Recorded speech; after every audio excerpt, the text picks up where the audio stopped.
నీ ప్రాణం పోయే టైంలో కూడా నా ప్రాణం పోకుండా కరెక్ట్ గా షూట్ చేశావంటే అది ఏ హాస్పిటల్ ఎవరితో చేయిస్తున్నానని తెలుసుకోవడానికే కదా. ఆ?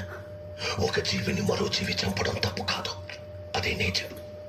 అందుకే దేవుడు ఒక జీవికి ఆహారంగా ఇంకో జీవిని సృష్టించాడు. చంపడమే తప్పైతే ఎద్దుకి కొమ్ముల్ని, పావుకి విషాన్ని, తేలికి కొంటెని ఎందుకు సృష్టించాడు? కానీ ఆ కొమ్ముల్ని విషయాన్ని మనుషులకి ఇవ్వలేదుగా. మెదడు, మనిషికి మెదడుంది కదా. బలవంతుడే బతకగలడు. బలహీనులందరూ కలిసి వాళ్ళని వాళ్ళు కాపాడుకోవడానికి చేసుకున్నదే చట్టం. జింకని చంపితే శిక్ష, మేకని చంపితే శిక్ష లేదు. ఏ జింకలు తక్కువగా ఉన్నాయి, మేకలు ఎక్కువగా ఉన్నాయి.